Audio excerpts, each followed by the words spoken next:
नमस्कार 11 स्पेशल में आपका स्वागत है। मैं हूं अभिषेक सिन्हा आपके साथ। शपथ और उम्मीदें, सरकार पार्ट 2। जी हां, हेमंत सोरेन सरकार पर जनता ने अपार विश्वास जताया है। जनादेश पूरी तरीके से हेमंत सोरेन के चेहरे पर मिला है। माननीय मुख्यमंत्री 28 तारीख को शपथ ग्रहण करेंगे और उसके साथ ही उनका कैबिनेट तैयार हो जाएगा, मंत्रिमंडल तैयार हो जाएगा। कांग्रेस, आरजेडी, माले के साथ मिलकर बना यह मंत्रिमंडल राज्य की जनता के कल्याण के वादों पर खरा उतरने का पूरा प्रयास करेगा। सरकार ने जो वादे किए हैं, जो चुनावी वादे हैं, उन पर जनता की भी पैनी नजर है और सरकार के नुमाइंदों की भी पैनी नजर है कि जनता की जो उम्मीदें हैं उस पर सरकार पूरी तरीके से खरी उतरे, सरकार उन उम्मीदों को पूरा कर सके। जो बड़ी उम्मीदें अगर कहें इस बार की, तो बड़ी उम्मीदों में जो सबसे बड़ी उम्मीद है मैया सम्मान योजना, जिसको माना जा रहा है जिस तरीके से महिलाओं ने ग्रामीण इलाकों में, शहरी इलाकों में निकलकर वोट दिया है, जो बम्पर वोटिंग हुई और मैंडेट पूर्ण बहुमत की सरकार 56 सीटों पर। 24 साल के झारखंड ने पहली बार यह देखा कि किसी गठबंधन को 56 सीटें भी झारखंड में मिल सकती हैं। हेमंत सोरेन साहब 34 सीटों के साथ लार्जेस्ट पार्टी के तौर पर जेएमएम को खड़ा कर चुके हैं। शिबू सोरेन साहब जो कि संस्थापक थे, 18 सीटें बहुमत में उनको मिली थी और हेमंत सोरेन साहब ने उसको 34 सीटों तक का सफर कराया। कांग्रेस 16 सीटों के साथ अपना कुनबा बचाने में, अपना किला महफूज करने में कामयाब रही। आरजेडी की सीटें बढ़ी हैं, जो चौंकाने वाली चीज है। आरजेडी की सीटें बढ़ गई हैं, 4 सीटों पर आरजेडी आ गई है। माले की भी 2 सीटें आई हैं। भले लोकप्रिय नेता विनोद सिंह को हार का सामना करना पड़ा है, जिनको माले की रीढ़ की हड्डी मानी जाती है सीपीआईएम की, कि विनोद सिंह रीढ़ की हड्डी है, महेंद्र सिंह साहब के सुपुत्र हैं, स्वर्गीय महेंद्र सिंह साहब के। तो एक बड़ा कुनबा तैयार है जनता की सेवा के लिए। लेकिन उम्मीदें, जहां उम्मीदें होती हैं वहां चुनौतियां भी होंगी, क्योंकि उम्मीदों को पूरा करने के लिए किस तरीके से फंड आएगा, 450 रुपए में सिलेंडर लोगों तक कैसे पहुंचेगा, 10 लाख रोजगार क्रिएट करने हैं, तो रोजगार सृजन करने के लिए व्यापारियों, व्यवसायियों के साथ समन्वय बनाना सरकार की सबसे बड़ी प्राथमिकता होगी। लॉ एंड ऑर्डर को लेकर भी सवाल खड़े होते रहे। झारखंड में हमेशा सरकार को घेरा जाता रहा। बीजेपी आक्रामक रुख बनाए रखती है। कोयले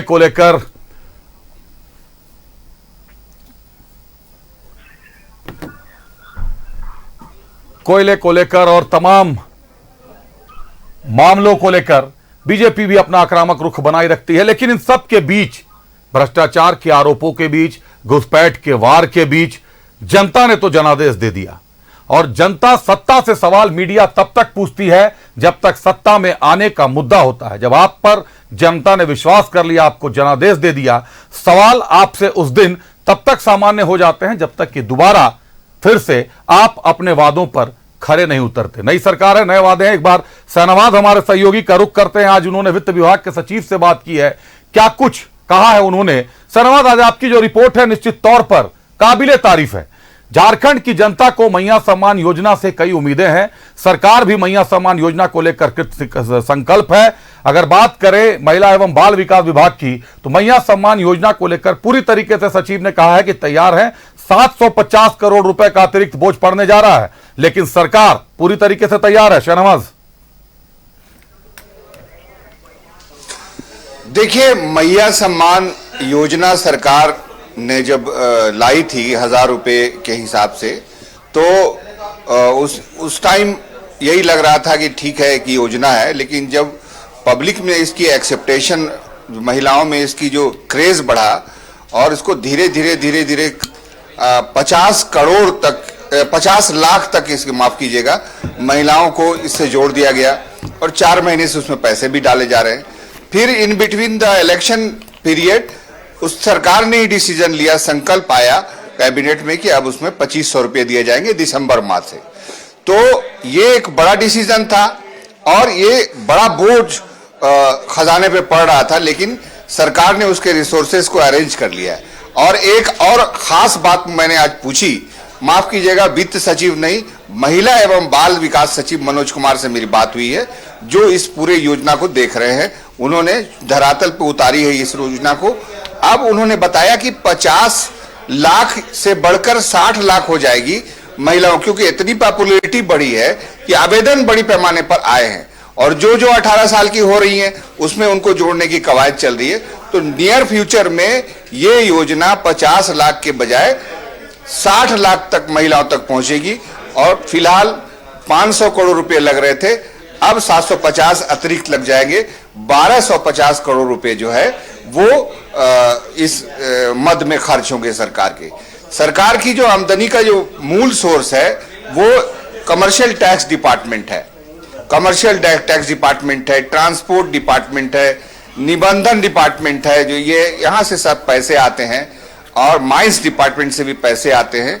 तो कुल मिलाकर के मैं अगर बात करूं तो सरकार के वित्त मंत्री के रूप में, पिछले वित्त मंत्री के रूप में रामेश्वर उरांव ने बड़ी सख्त मेहनत की, और मेहनत करके खजाना जो कोविड पीरियड में खाली था उसको भरने का काम किया। कमर्शियल टैक्स डिपार्टमेंट की एक्स सेक्रेटरी मिसेस सोन ने, माफ कीजिएगा, आराधना पटनायक ने इसमें बहुत मेहनत की। अभी वो दिल्ली प्रतिनियुक्ति पर हैं, लेकिन उन्होंने जो इसमें मेहनत की और कमर्शियल टैक्स डिपार्टमेंट के टारगेट को 1-1.5 गुना के आसपास बढ़ाया, और वो अब भी आगे प्रोग्रेस पे है। माइंस से बहुत पैसे आ सकते हैं, सरकार ने उसको भी मोबिलाइज किया है। ट्रांसपोर्ट से बहुत सारे पैसे आ रहे हैं। तो कुल मिलाकर के मैया सम्मान योजना आगे भी सुचारू रूप से चलती रहेगी। इसके अलावा अगर हम बात करें तो कुछ और सरकार को और भी कुछ कदम उठाने पड़ेंगे।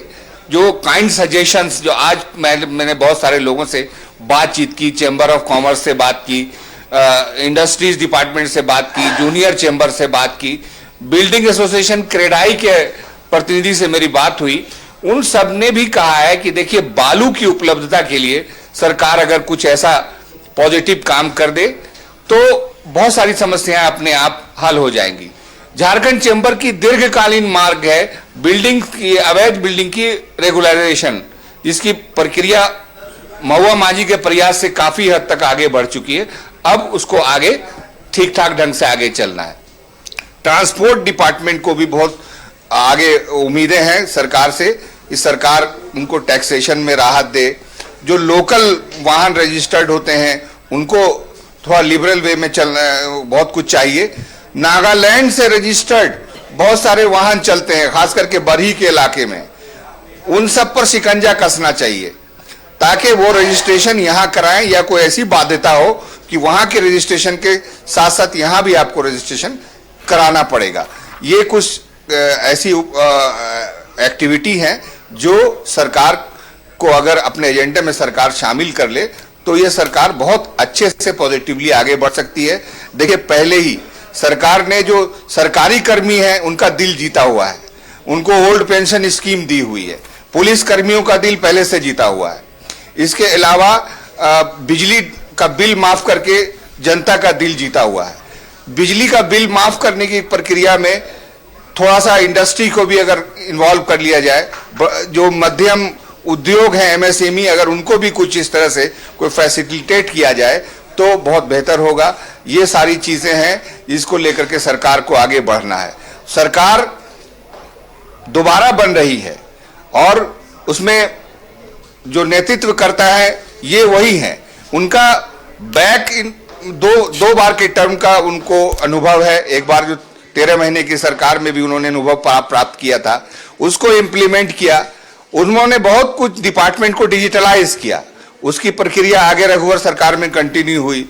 अब इस बार भी वो आए, उन्होंने बहुत कुछ विभागीय चीजें की, बहुत लिबरली लोगों को सुना, रोड इंफ्रास्ट्रक्चर पे बहुत बिल्कुल काम हुआ। बिल्कुल शहनवाज, बिल्कुल आपने जिस तरीके से समस्त विभागों की जानकारियां दी हैं, जो समस्त जानकारियां हम बहुत जल्द अपने दर्शकों तक लेकर भी आएंगे। किस विभाग से कितनी की आमदनी हो रही है, हमारे साथ अतिथि भी जुड़े हुए हैं। बहुत धन्यवाद शहनवाज आपका हमसे जुड़ने के लिए, तमाम जानकारियों के लिए।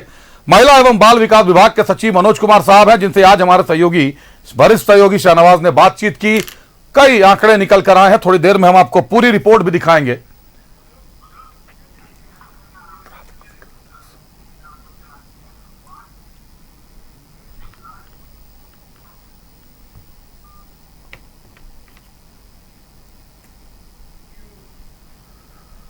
तमाम वादे हैं, तमाम दावे हैं, और वादे जब होंगे, दावे होंगे, उम्मीदें होंगी, तो निश्चित तौर पर उम्मीदों को पूरा करना, जनता की उम्मीदों को पूरा करना किसी भी सरकार के लिए एक बड़ी चुनौती भी होती है। आपको एक बार ग्राफिक्स दिखाते हैं क्या कुछ हो रहा है सरकार पार्ट 2 में, क्या कुछ होना है, पूरी रिपोर्ट भी दिखाएंगे। पहले ग्राफिक दिखाते हैं, फिर अपने अतिथियों का स्वागत करते हैं। एक ग्राफिक दिखाइए। पहले सरकार ने किया 10 लाख रोजगार का वादा, बालू की किल्लत दूर करना और अबुआ आवास के लाभुकों को मुफ्त बालू उपलब्ध कराना। सरकार से उम्मीदें हैं। मैया सम्मान योजना की राशि 2500 रुपए महिलाओं के खाते में दिसंबर से जाने शुरू हो जाएंगे। नए उद्योग धंधों को झारखंड की धरती पर स्थापित करना, यह भी उम्मीदें सरकार से की जा रही हैं। महिला एवं बाल विकास विभाग अब दिसंबर महीने से जारी करेगा 2500 रुपए। नवंबर माह तक की राशि 50,000 लाभुकों के खाते में डाली जा चुकी है। विभागीय सचिव मनोज कुमार ने कहा कि तैयारियां पूरी हैं हमारी। 15 दिसंबर तक मैया सम्मान योजना की राशि प्रति माह खाते में जानी शुरू हो जाएगी, जाने लगेगी। 1000 की दर से विभाग ने 500 करोड़ रुपए डाले हैं। दिसंबर माह से यह राशि बढ़कर 1250 करोड़ हो जाएगी। सरकार 2 के वादों पर जनता को अटूट विश्वास है, तभी यह अपार जनादेश मिला है।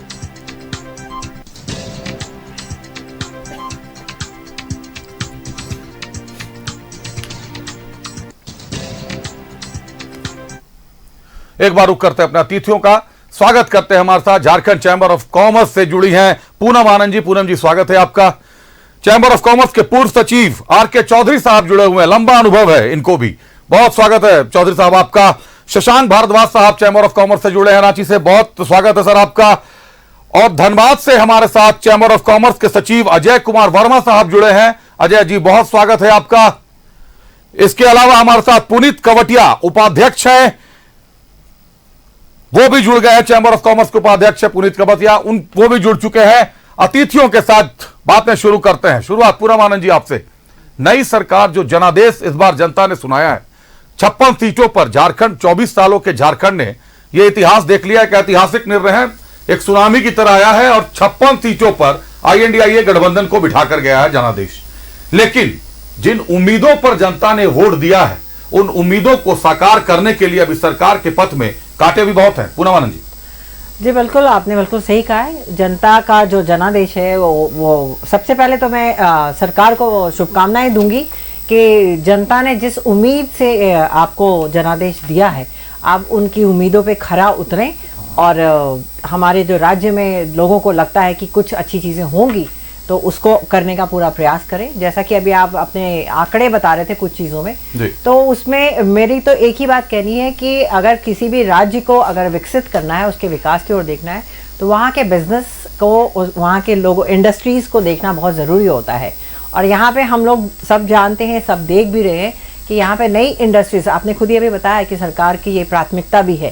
तो इस प्राथमिकता को देखना बहुत ज़रूरी है कि व्यापार जगत के लिए क्या सुविधाएं हो सकती हैं और क्या बेहतर किया जा सकता है। क्योंकि व्यापारियों को हमेशा कहा जाता है कि आप लोगों के लिए ये सुविधाएं हैं, बट हमेशा वो आखिरी पायदान पे रख दिए जाते हैं, क्योंकि व्यापारी व्यापार करते हैं और सेल्फ सस्टेनेबल की उसमें रहते हैं। तो व्यापारियों को प्राथमिकता देके और बड़ी इंडस्ट्रीज को यहाँ पे लाने का प्रयास किया जाए, और ताकि हमारे राज्य में जो बेसिक प्रॉब्लम्स लोग कहते हैं कि पलायन की क्या दिखता है कि वे पलायन है, तो यहाँ अगर इंडस्ट्रीज आती हैं तो कहीं ना कहीं वो पलायन भी रुकता है, लोगों को रोजगार मिलेंगे। जैसे 10 लाख रोजगार की बात है, तो रोजगार क्रिएट करना, और रोजगार को क्रिएट करने के लिए व्यापारी समाज को, इंडस्ट्रीज को जितना मजबूत किया जाएगा, मुझे लगता है कि हमारे राज्य का विकास उतना ही बेहतर हो पाएगा। निश्चित तौर पर व्यवसायियों और व्यापारियों के कंधे पर बड़ा दायित्व होता है, बड़ी जिम्मेदारी होती है राज्य की। रोजगार सृजन के साथ साथ टैक्स की भी भरपाई करनी है, जिस टैक्स से सरकारों को काफी राजस्व की प्राप्ति होती है। हमारे साथ चौधरी साहब हैं, आर.के. चौधरी साहब। चौधरी साहब, कैसे देखते हैं सरकार की जीत और फुल मैंडेट के साथ जीत, एक मजबूत सरकार, स्थिर सरकार, कोई खतरा नहीं दिखाई दे रहा, आराम से सरकार 5 साल चलेगी। स्थिर सरकार की क्या प्राथमिकताएं होनी चाहिए, व्यवसायियों को क्या उम्मीद है उनसे? देखिए, रियली ये बहुत भाग्यवान है झारखंड कि पहली बार 24 वर्षों में हमें पूरी मजबूत सरकार मिली है। 3 राज्य बने थे, उसमें अभी हम पीछे चल रहे हैं। ये हमारे माननीय मुख्यमंत्री जी के लिए मौका है कि हम पहले 10 अग्रणी राज्यों में अपने झारखंड को लाएं। झारखंड में मैं दावा करके कह सकता हूँ, मेरे बहुत ही अनुभव के बाद देश और विदेश में, कि अपने पास हर तरह का इंफ्रास्ट्रक्चर है, चाहे वो माइंस हो, जमीन हो, जंगल हो, प्रोडक्टिविटी है अपने पास। मैंने देखा है एनएमडीसी में कि झारखंड का एक मजदूर वो जो आइटम बना रहा है वो दूसरे बनाने के पीछे बहुत पीछे हैं। तो थोड़ी सी अगर हम उन्हें ट्रेनिंग दें, उनका स्किल अपग्रेड करें, तो निश्चित रूप में हमारा झारखंड काफ़ी आगे बढ़ेगा। जहाँ तक इंडस्ट्री का सवाल है, इंडस्ट्री तभी सफल होगी जब हम उन्हें पावर देंगे, बिजली देंगे। थोड़ा भी पावर कट होता है या बिजली की क्वालिटी अच्छी नहीं होगी तो मशीनें डाउन हो जाती हैं, और उस वक्त में जनरेटर से कोई भी अगर हम पावर लेते हैं तो दैट इज वेरी कॉस्टली। और इंडस्ट्री जो है वो हर जगह एक हब हो गया है, कहीं कोई आइटम बनता है। झारखंड में जो लोहे की चीज़ें हैं, मिनरल्स हैं, इसके आधार पर जो सामान बन रहे हैं, उसको अगर हम पूरी हिंदुस्तान में अगर प्रोडक्टिविटी के हिसाब से अगर मजबूत नहीं रहेंगे तो हम पूरे माल को बाहर नहीं भेज सकते हैं, तो हमें जीएसटी, आईजीएसटी वगैरह नहीं मिलेगी। तो पहला है कि हमें पावर को ध्यान रखना है जी। जो नई इंडस्ट्री आ रही है उसमें अपने जमीन लेकर बहुत ही परेशानियां हैं। तो जमीन को दूर से सोचना चाहिए, अच्छी तरह से सोचना चाहिए कि जमीन की कीमत, जैसे हर जगह दुनिया में कोई ऐसा राज्य या गांव नहीं है, महला नहीं है जहां एक कनॉट प्लेस नहीं है। कनॉट प्लेस मतलब वो सबसे महंगी जगह है और केंद्र बिंदु है। तो ऐसे ही झारखंड में भी बहुत चीजें हैं, लेकिन ये तभी संभव है जब जमीन जो है उपलब्धता हो, जिसकी अपने यहाँ बहुत कमी है। लैंड बैंक बने, लैंड बैंक बने जी। क्योंकि इंडस्ट्री, बड़े बड़े इंडस्ट्रीज तो वो आना चाहेंगे तो उनका गेस्टेशन पीरियड बढ़ जाएगा, और नो इंडस्ट्री कैन सस्टेन कि उनको लेट से कोई हो काम हो। जल्दी से जल्दी लोग चाहते हैं कि 6 महीने में, 1 वर्ष में एक इंडस्ट्री हो। मैं एक उदाहरण देना चाहता हूँ। रामगढ़ के एक इंडस्ट्रीज है, उनके पास एक प्रपोजल आया उड़ीसा गवर्नमेंट से, 5000 करोड़ का वो इंटीग्रेटेड स्टील प्लांट बना रहे हैं, और वहाँ के चीफ सेक्रेटरी और वहाँ के सेक्रेटरी उद्योग ने मिलकर उनको इनवाइट किया, और समूचा काम आसानी से हो गया विद इन 2 मंथ्स, 60 डेज में। तो वो इंडस्ट्री जो झारखंड में आ सकती थी वो वहाँ चली गई। तो इसी ढंग से हम लोगों को रोड इंफ्रास्ट्रक्चर, जैसे अभी नई रोड बन रही है, हमको पोर्ट से कनेक्टिविटी बढ़नी चाहिए। आज हमारा कॉस्ट जो है वो करीब 5.5% है, लॉजिस्टिक कॉस्ट, इसको घटाकर 3% करना है। नीति आयोग के जो अमिताभ कांत जी हैं, सीईओ थे, उनसे भी मेरी मुलाकात हुई अलग लेवल में। तो रोड इंफ्रास्ट्रक्चर को हमें आगे बढ़ाना है।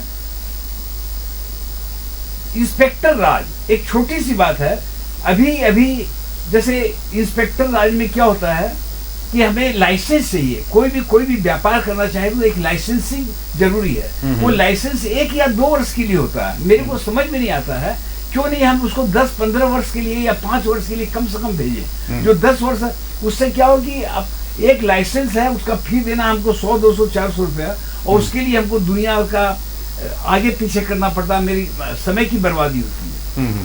प्लस जो हमारे यहाँ लोग काम कर रहे हैं, बैंक का रुख जो है हमारे व्यापारियों के लिए या यहाँ की इन जनरल पब्लिक के लिए बहुत अच्छा नहीं है। वो सर बैंकिंग के रुख को लेकर तो उनकी अपनी एक पॉलिसीज होती है, सरकार के साथ उनका एक अलग समन्वय बन पाता है। उस मामले में उस पर भी चर्चा करेंगे। आपके साथ शशांक साहब भी हैं। शशांक साहब, आपके पास भी आता हूं।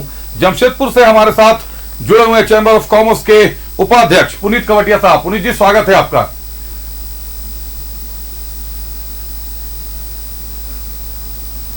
पुनीत जी, जमशेदपुर को लौह नगरी माना जाता है। उसके अलावा भी जमशेदपुर का अपना जो प्लांट है, उसके अलावा भी जमशेदपुर में कई ऐसे व्यवसायी हैं, कई ऐसे बड़े रोजगार हैं जो स्थापित हैं, कई ऐसे उद्योग धंधे हैं जो स्थापित है, जिनमें रोजगार के काफी अवसर हैं। चंद ही शहर है झारखंड में जहां बड़े रोजगार के अवसर हैं, उंगली पे गिने जा सकते हैं, चाहे रांची हो, बोकारो हो, धनबाद हो, जमशेदपुर हो, चंद शहर बचे हुए हैं। किस तरीके से व्यवसायियों के साथ, व्यापारियों के साथ सरकार को समन्वय बनाता हुआ आप लोग देखना चाहते हैं कि राज्य के 24 जिले में उद्योग धंधे स्थापित हों और वहां के लोगों को, स्थानीय लोगों को या लोगों को वहां वही रोजगार मुहैया हो सके? तो मैं सबसे पहले तो आप लोग को बधाई देना चाहूँगा कि एक स्टेबल सरकार आई है और एक यंग चीफ मिनिस्टर फिर से आए हैं और हमें उनसे बहुत सारी आशाएं हैं और हम जानते हैं कि अगर वो चाहेंगे तो जिस तरह उन्होंने लोकप्रिय सोनी जी की आवाज मुझे नहीं मिल पा रही है, उस तरह टेक्निकल टीम कृपया देखें एक बार। हाँ जी आवाज नहीं जा जी मिल रही है, पूरी जी बोलें आप। अभी am I Audible?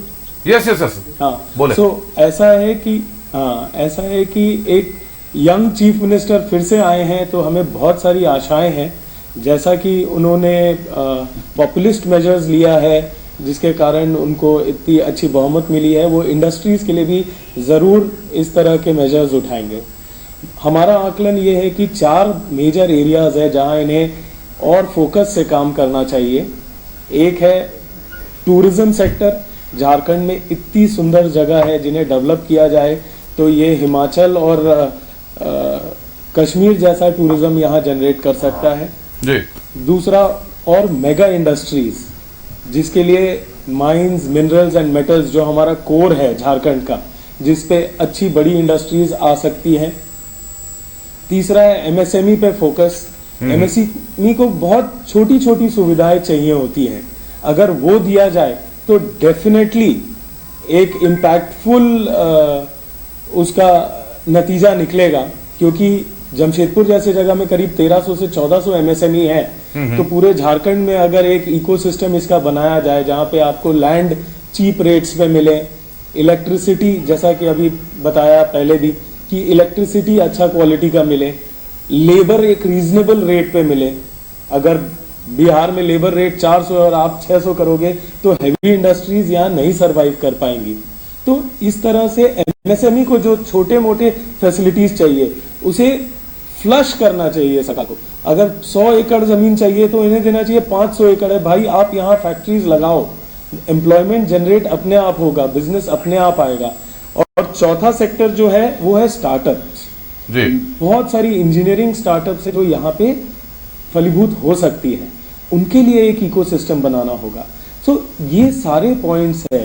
There is a young government, हम लोग बहुत आशाएं लेकर चल रहे हैं कि ये सरकार अगले 5 साल में झारखंड को भारत के उच्चतम मानचित्र में हमें पहुंचाएगी। So we are very hopeful and बहुत बहुत बधाई हो जेएमएम के हेमंत सोरेन जी को कि उन्होंने एक बहुत अच्छी जीत दर्ज की है और industries are looking up to you. We want Jharkhand to be up there as the manufacturing hub in India. निश्चित तौर पर सर, सरकारें भी कृत संकल्प होती हैं, कितना धरातल पर उतार पाती हैं सपनों को, कितनी उम्मीदों को पूरा कर पाती है, लेकिन यह तय है कि झारखंड को एक इंडस्ट्रियल कॉरिडोर की, सशक्त इंडस्ट्रियल कॉरिडोर की बहुत ज्यादा आवश्यकता है। हमारे साथ धनबाद से भी जुड़े हुए हैं धनबाद के चैंबर ऑफ कॉमर्स के सचिव अजय कुमार वर्मा साहब। अजय जी, स्वागत है आपका। नई सरकार से धनबाद के व्यवसायी, धनबाद चैंबर ऑफ कॉमर्स क्या उम्मीदें कर रहा है अजय जी? पहले तो मैं ये हेमंत सोरेन जी को दोबारा मुख्यमंत्री बनने के लिए धनबाद के समस्त व्यवसायियों की तरफ से बधाई देता हूं। हम लोग मुख्य रूप से ये चाहते हैं कि धनबाद में बहुत सारे समस्या है। एक तो है जो हमारे एक ही भूली ओवर ब्रिज है, उसके अल्टरनेट फ्लाईओवर की बात होते रहती है कि इधर से फ्लाईओवर बनेगा, पूजा टाइगेज होके गोधर से, फिर जाके पुराना बाजार से होके बनेगा। तो ट्रैफिक के समस्या धनबाद में बहुत विकराल रूप ले चुकी है, इस पर सरकार को विशेष रूप से ध्यान देना चाहिए। और रहा बात झरिया का भी, झरिया जो है हमारा शहर सबसे पुराना शहर है, उसमें भी जो उसका डेवलपमेंट होना चाहिए था वो अभी तक हो नहीं पाया। और ये बिजली की जो समस्या है वो बहुत ही विकराल है, इस पे भी सरकार को विशेष ध्यान देना चाहिए, जिससे कि लोगों को गर्मी के दिन में, खास करके गर्मी के दिन में बिजली की बहुत ज़्यादा समस्या रहती है। और ये कोलोरी एरिया में जो भी है वो दामोदर की सप्लाई पानी पे और मैथन की सप्लाई पानी पे ही इसका जीवन चलता है। तो ये सप्लाई पानी जो है इसका स्थिति बहुत ख़राब है, 3-4 दिन में एक बार हम लोग को पानी मिल पाता है। तो ये इस पे भी सरकार का विशेष ध्यान होना चाहिए, जिससे हम लोग को पानी के सुचारू रूप से व्यवस्था हो पाए, क्योंकि हम लोग टोटल सप्लाई पानी पे ही निर्भर हैं। और पिछले दिनों धनबाद में एक आतंक का माहौल रहा, गोली बम चला, जिससे बहुत व्यापारी उसमें प्रभावित भी हुए, बहुत लोगों को उसमें धमकी आया। इस पे सरकार को विशेष ध्यान देने की जरूरत है। और जिस हिसाब से अभी सड़क की स्थिति हो गई है, ओवरब्रिज की स्थिति हो गई है, उसको ठीक करने की ज़रूरत है। रहा बात यहाँ पर एक व्यापारियों का, जैसे महिला सम्मान के लिए आप दे रहे हैं, तो व्यापारियों के लिए भी कुछ ऐसा योजना लाइए जिससे व्यापारियों को फायदा हो और व्यापारी सरकार से लाभान्वित होकर अपने व्यापार को आगे बढ़ा सकें, जिसमें इंडस्ट्रियल कॉरिडोर का भी यहाँ संभावनाएँ बहुत सही हैं, बहुत सी संभावनाएँ हैं। उसको पहचान करके उस पर सरकार को आगे काम करने की ज़रूरत है। कोयला पर आधारित है धर्मार्थ की पूरी अर्थव्यवस्था। यहाँ बहुत से लोगों को उसमें स्वयं सहायता समूह के द्वारा उसमें सामंजस्य बिठाकर उसमें नौकरी की व्यवस्था किया जा सकता है। उस पर भी सरकार को ध्यान देने की जरूरत है। बिल्कुल, उम्मीदों पर अजय जी आपसे फिर मुलाकात करूंगा। अभी बने रहिएगा हमारे साथ। पुनीत कवटिया साहब को लगता है मुझे कहीं उनकी व्यस्तता है। पुनीत कवटिया साहब, हमसे जुड़ने के लिए आपका बहुत धन्यवाद। न्यूज 11 के साथ जुड़ने के लिए, न्यूज 11 से बात करने के लिए। हमारे साथ शशांक भारद्वाज साहब जुड़े हुए हैं। शशांक साहब, सबसे पहले तो देर से आपके पास आ रहा हूं, इसके लिए माफी चाहूंगा आपसे। सवाल आपसे भी वही रहेगा। आप रांची से हैं, राजधानी से हैं, रांची चैंबर ऑफ कॉमर्स से हैं। रांची चैंबर ऑफ कॉमर्स पुरानी संस्था है, कई दिनों से आप लोग जुड़े हुए हैं। बदलती सरकारों के साथ उम्मीदें कहीं ना कहीं स्थिर रही हैं। उम्मीदें आज भी व्यवसायियों को, व्यापारियों को वही है सरकार से जो पहले थी। फलीभूत क्यों नहीं हो पाती ये उम्मीदें? क्योंकि दायित्व तो नहीं निश्चित किए जाते। अगर ये दायित्व तो निश्चित किया जाए, एक ऐसी व्यवस्था बने जहाँ पे ये निश्चित हो कि अमुक कार्य इतने दिनों में होगा, नहीं होगा तो इसके लिए दोषी पाए जाएंगे, इस तरह की व्यवस्था नहीं है, इसलिए कार्य समय पे नहीं होते। हम लोग तो कह रहे हैं कि आप व्यापारियों के लिए अलग सेवा अधिनियम बनाइए, जिसको अंग्रेजी में राइट टू सर्विस एक्ट कहते हैं। अभी झारखंड में 175 के आसपास सेवाएं इसके अंतर्गत हैं जी, लेकिन अगर हम व्यापारियों के लिए विशेष रूप से बनाएं, क्योंकि व्यापारियों की अलग प्रकार की रिक्वायरमेंट होती है, उन्हें अलग बातें चाहिए, तो उसको लेके एक अलग बने और सरकार को मानस के रूप में व्यापारी, व्यापार और उद्योग तीनों को सर्वोच्च प्राथमिकता में रखना होगा, या वन ऑफ द प्रायोरिटीज तो होनी चाहिए। अगर ऐसा होगा तभी कर भी आएगा, धन संग्रह होगा, व्यापार बढ़ेगा, जीविका बढ़ेगी, समृद्धि का विस्तार होगा। लोक लुभावनी योजना को भी पूरा करने के लिए आपको धन की तो आवश्यकता होती है ना, तो इन सब बातों पे पूरा कार्य करना होगा। और मुख्यमंत्री जी से तो हमारा आग्रह है कि वो एक शिकायत कोषांग बनाए। जी। होता है क्या कि एक उद्योग कहाँ जाके अटक गया पता ही नहीं रहता है।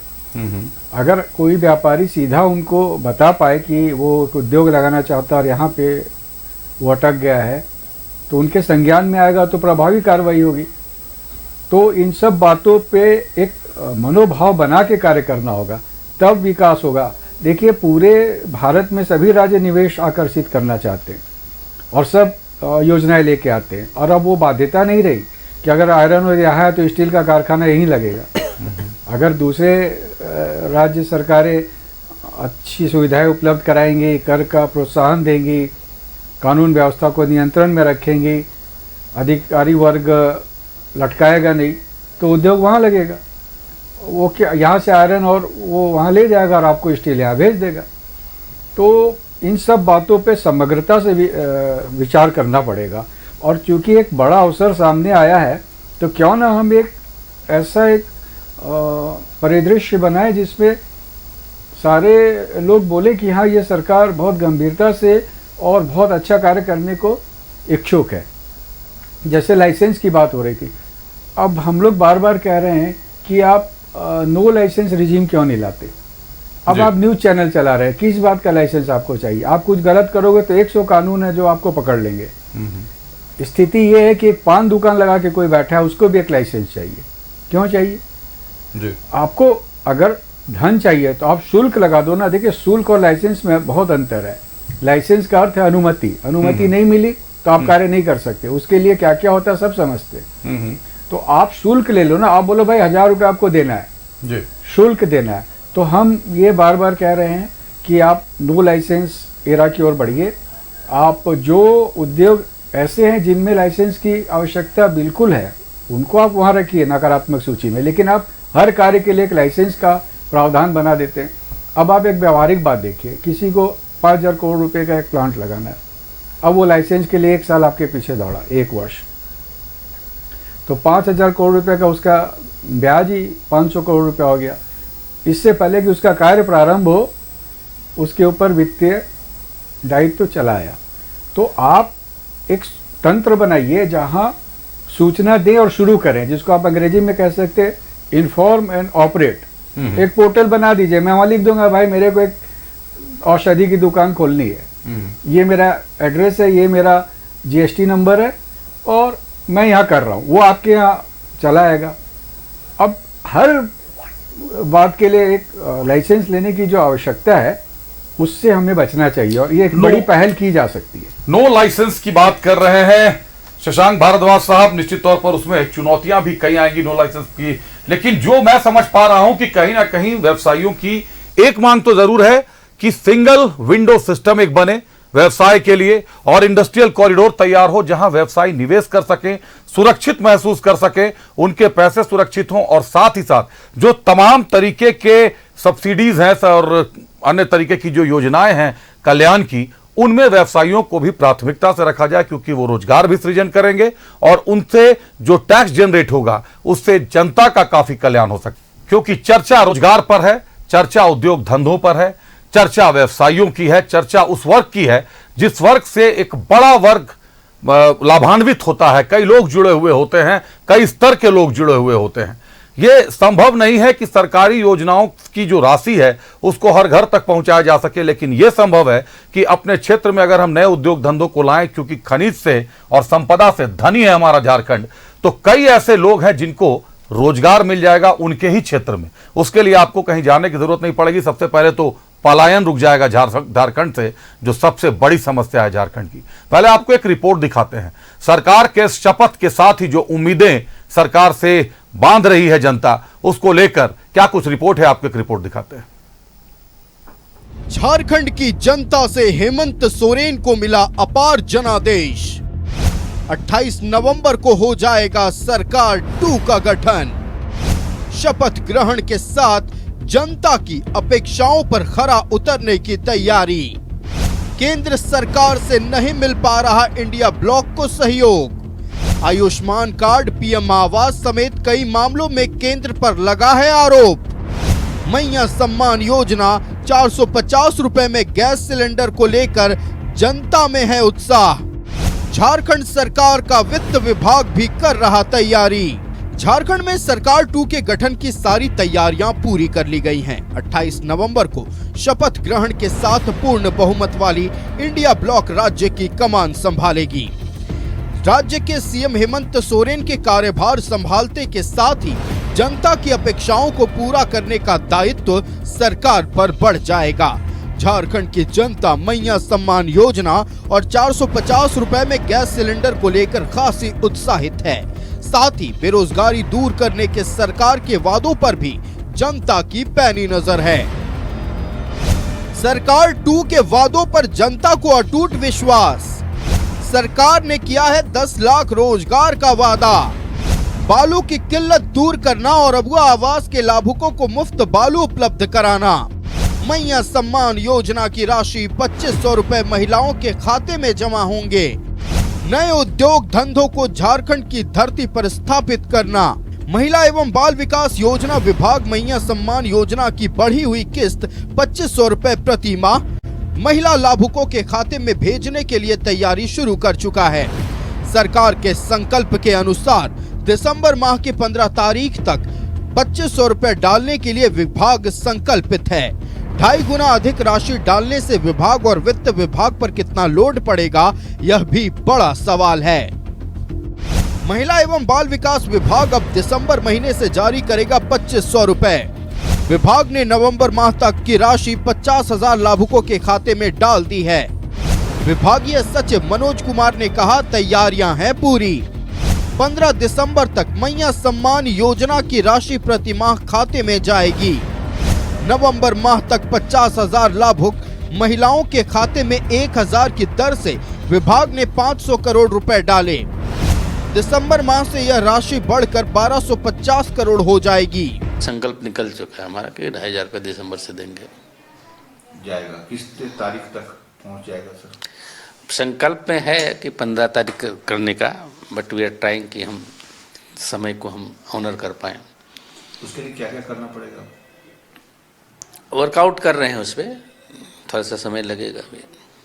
नवंबर माह तक 50,000 लाभुक महिलाओं के खाते में 1000 की दर से विभाग 500 करोड़ रुपया डाल रहा था, जो बढ़कर 1250 करोड़ हो जाएगा। विभाग के मुताबिक वित्त विभाग को अतिरिक्त राशि का इंतजाम करना है, जो समय पर कर लिया जाएगा। समझते हैं आवेदन अधिकांश आ चुके हैं, कुछ अभी सैंक्शन नहीं हुए हैं, जो BDO CO के द्वारा सैंक्शन किए जाते हैं। तो सैंक्शन होगा तो बढ़ेगा, एक्सपेक्ट कि 60 लाख तक जा सकता है। तो ये जो सर डिफरेंस आ रहा है डबल 2.5 गुने का, ये कैसे होगा? मीट कैसे करेंगे इसको? पैसा कहाँ से आएगा? वित्त विभाग और अन्य डिपार्टमेंट बैठ के काम करेंगे उस पर होगा। कमेटी एक है, उस पर काम करेगा। फाइनेंस डिपार्टमेंट की लेटेस्ट रिपोर्ट के मुताबिक झारखंड को हो रही आमदनी की जानकारी। प्रति माह 5 बड़े विभागों से 21,525 करोड़ की आमदनी होती है।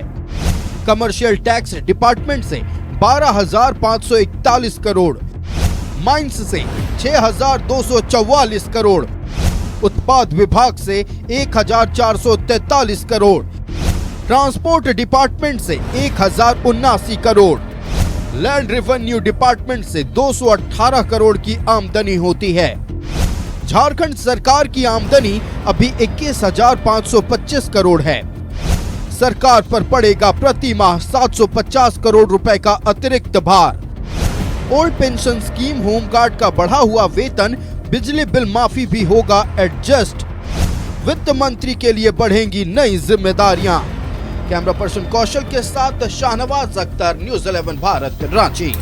रुक करते हैं अतिथियों का, चलते सीधे पूनम आनंद जी के पास। पूनम आनंद जी, मैया सम्मान योजना से राज्य की 50 लाख से ज्यादा महिलाएं लाभान्वित हो रही हैं और यह सुकून की बात है। कई घरों में जहां तक अनाज नहीं पहुंच पाता था, चूल्हा नहीं जल पाता था, उन घरों में खाना पहुंच रहा है। लोग एक सम्मान से अपने बच्चों को पढ़ा सकते हैं। आप भी एक महिला है, महिला उद्यमियों की भी एक संख्या है राज्य में, और महिला उद्यमियों के साथ क्या चुनौतियां आती हैं जो सरकार से आप चाहेंगी कि आपकी उम्मीद बनकर सरकार उसको पूरा करे? देखिए, हम लोग हमेशा से ये बात कहते आ रहे हैं और ये मांग भी रही है कि महिला उद्यमियों के लिए एक सेफ जोन क्रिएट किया जाए। जैसा कि हम लोग कहते हैं, हम राज्य के विकास की बात करते हैं, तो राज्य के विकास में जैसे बिजली की बात हो रही थी, उसी तरह से मैं कहूँगी सबसे पहले लॉ एंड ऑर्डर जो है वो बहुत ज़रूरी है। अगर लॉ एंड ऑर्डर नहीं सही होता है तो कोई भी उद्यमी काम नहीं कर सकता, और महिलाओं के लिए तो बहुत ही ज़्यादा मुश्किल होती है। लेकिन अगर हम बिजनेस की बात करते हैं, चाहे महिलाएं किसी भी तरह का बिजनेस करती हैं, तो उन्हें कुछ रियायत मिलनी चाहिए, कुछ छूट मिलनी चाहिए।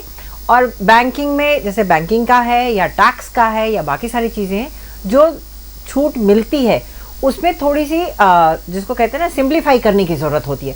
महिलाओं के साथ क्या है कि महिलाओं को भी उतना ही स्ट्रगल करना पड़ जाता है जो मुश्किल होता है। और महिलाएं, बड़ी इंडस्ट्रियलिस्ट महिलाएं जो है हमारे झारखंड में बहुत कम है। आप देखेंगे तो शायद 2, 3, 4 शायद मिल जाए आपको, जो कि बड़ी एंटरप्रेन्योर होंगी या बड़ी इंडस्ट्री या बड़ा बिजनेस कर रही होंगी। बाकी आप देखेंगे महिलाएं अपने अपने स्तर से काम करती हैं। जैसा कि अभी MSME की बात हो रही थी, तो स्टार्टअप्स की बात हो रही थी, तो ज्यादातर महिलाएं अभी उस तरफ ज्यादा जा रही है। तो सिंप्लीफाई करने की जरूरत है महिलाओं के लिए। और सबसे ज्यादा जैसे इंडस्ट्रियल एरिया है हर जगह, आप देखेंगे, जैसे मैं रांची के आसपास की बात करूं तो नामको में इंडस्ट्रियल एरिया है, टूपुदाना इंडस्ट्रियल एरिया है। उस तरह से एक स्टार्टअप सरकार की तरफ से भी हो कि महिलाओं का भी कोई एक इंडस्ट्रियल जोन बनाया जाए, जहाँ पे महिलाएं काम कर पाए, जहाँ महिलाओं को आप सुविधाएं दें, जगह दें काम करने के लिए, उनके पास में कुछ जगह हो। क्योंकि आज यदि कोई महिला इंडस्ट्री लगाना चाहती है तो ज़मीन में अगर वो इन्वेस्ट करती है तो बाकी चीज़ों के लिए उनके पास नहीं होता है। बैंक से अगर लोन लेने जाती है तो बहुत सारी चीज़ों की डिमांड होती है। तो सरकार की तरफ से कुछ एक ऐसी सुविधा या कोई ऐसी योजना ज़रूर होनी चाहिए महिला उद्यमियों के लिए भी, जिसमें कि महिलाएं और आगे आ पाएंगी। महिलाएं काम करना चाहती हैं और बहुत अच्छा कर रही है, लेकिन कहीं ना कहीं एक लिमिट के बाद में वो रुक जाती हैं। बहुत सारा वो एक्सपेंशन नहीं कर पाती हैं। हम देखें उनको, झारखंड की महिलाएं राज्य स्तर पे भी काम कर पाएं, वो भी बहुत बड़ी बात है। वो पूरे देश में उनका व्यवसाय जो जा पाए, उसके लिए उनको बहुत मुश्किल होती है। वो राज्य स्तर में भी दूसरे शहरों तक अपने व्यापार को, व्यवसाय को ले जाने में उन्हें बहुत परेशानी होती है। तो महिला उद्यमियों के लिए कुछ एक योजना होनी चाहिए, एक फोकस्ड और विजन के साथ कुछ ऐसी योजना बनाई जाए जिससे कि महिलाओं को प्रोत्साहन मिले। जिस तरह से मैया योजना है सरकार की, और भी बहुत सी योजनाएं हैं सरकार की जो सराहनीय हैं और जिस तरह से काम कर रहे हैं, उस तरह से इनके लिए भी कोई एक योजना होनी चाहिए जिसमें कि महिलाएं और प्रोत्साहित होकर काम कर पाएं और से अधिक महिला उद्यमी हमारे राज्य में भी बन पाएं। निश्चित तौर पर आपने लॉ एंड ऑर्डर की भी बात कही। किन, आप काफी दिनों से आप व्यवसाय में हैं, चैम्बर ऑफ कॉमर्स की सदस्य हैं, किन क्षेत्रों में महिलाओं के लिए आप संभावनाएं देख रही हैं? वो कौन से उद्योग हैं झारखंड में जिनको आप मानती हैं कि इन क्षेत्रों में महिलाओं के लिए काफी संभावनाएं हैं? सरकार इन क्षेत्रों में अगर थोड़ी सी लिबर्टी दे, थोड़ा आप लोगों को सहयोग दे, तो महिला उद्यमी काफी बेहतर कर दिखा सकती हैं। फैशन इंडस्ट्रीज को ले सकते हैं हम, और कई तरीके किस तरीके की हो सकती हैं। देखिए, ऐसा है कि यहाँ मैं सेग्रीगेट नहीं करूँगी कि महिलाएं किसी स्पेसिफिक व्यवसाय को ही कर सकती हैं। हमारे चैम्बर ऑफ कॉमर्स में ही टूरिज्म में काम कर रही हैं, तो महिला काम बहुत अच्छा बिजनेस कर रही हैं। आई थिंक सो इंडस्ट्री में जो अभी वाइस प्रेसिडेंट हैं, उनका भी बहुत बड़ा इंडस्ट्री है, वो भी बहुत अच्छा काम कर रही हैं। और भी हैं जो एंटरप्रेन्योर हैं, कुछ कपड़े का काम कर रही हैं, कुछ हैंडलूम्स का काम कर रही हैं। डिफरेंट एरियाज हैं जिसमें कि महिलाएं काम कर रही हैं। एक स्पेसिफिक कुछ व्यवसाय को कहना कि इसमें महिलाएं बेहतर काम कर पाएंगी, ये थोड़ा मुश्किल है। महिलाएं अपने एक चॉइस के हिसाब से, जैसे कि हम मार्केट देखते हैं, जैसे कि अगर हम पुरुष और महिलाओं की बात करते हैं तो पुरुष पहले मार्केट देखते हैं, अपनी चॉइस देखते हैं, हम क्या करेंगे, क्या डिमांड है, और नीड एंड डिमांड के बेस के अकॉर्डिंगली लोग व्यवसाय करता है। तो अगर महिलाएं उस तरह से करती है, तो महिलाएं हैं वो काम कर रही हैं, तो महिलाओं की योजना है, तो उसमें सरकार के लिए कुछ होना चाहिए, सरकार की तरफ से कुछ योजना होनी चाहिए। कोई भी व्यवसाय कर सकती है। क्या महिलाओं के लिए राज्य में कोई सिंगल विंडो सिस्टम अलग से काम कर रहा है इस वक्त? मुझे जहां तक लगता है कि ऐसी कोई सिंगल विंडो महिलाओं के लिए क्या, दूसरे माने कि सभी व्यवसायियों के लिए भी नहीं काम कर रहा है। आपके लिए भी अलग हो जाएगा तो नॉर्मली है कि दूसरे लोगों के लिए भी अलग हो जाएगा, पुरुषों के लिए एक अलग विंडो हो जाएगा। महिलाओं के लिए मैंने जैसा कहा कि मैं ये नहीं कहती कि हमें रिजर्वेशन चाहिए या हमें बहुत ज्यादा प्रायोरिटी चाहिए, लेकिन हाँ ये जरूर है कि हम लोग जरूर काम कर सकते हैं, या मेरे जैसी कुछ महिलाएं होंगी, लेकिन हर महिला के बस की बात नहीं है कि उस भीड़ में घुस के अपनी चीजों को करवा पाए। वही तो एक प्रक्रिया को थोड़ा आसान सरल करना होगा महिलाओं के लिए। महिलाओं के लिए प्रक्रिया सरल होनी चाहिए। महिलाओं के लिए जैसा आपने बहुत अच्छी बात कही कि कोई सिंगल विंडो सिस्टम ऐसा हो जाए जिसमें कि महिलाएं जाके अपना काम कर सके, करवा पाए, तो बहुत अच्छा है, बेहतर होगा। बिल्कुल। तो ये सरकार से एक बड़ी उम्मीद है महिला उद्यमियों की कि एक सिंगल विंडो सिस्टम कम से कम महिलाओं को ध्यान में रखते हुए सरकार डेवलप करे, जिस पर चलकर महिलाएं अपना निवेश भी कर सके, पैसों का रोजगार भी सृजन कर सके, लोग जुड़ सके, टैक्स की भी बढ़ोतरी हो, राजस्व का, जब राजस्व की वृद्धि होगी तो निश्चित तौर पर कई अन्य लोगों का भी कल्याण होगा। कहना चाहूंगी जैसे महिलाओं के जो व्यवसाय करती हैं या महिलाएं जो घर में बैठ के व्यवसाय करती हैं, उन पे टैक्स नहीं होता है, और हम उसको जैसे कि कहते हैं ना लोग कि अगर जीडीपी जब देखते हैं तो महिलाओं की इनकम की जीडीपी कहीं काउंट नहीं होती है।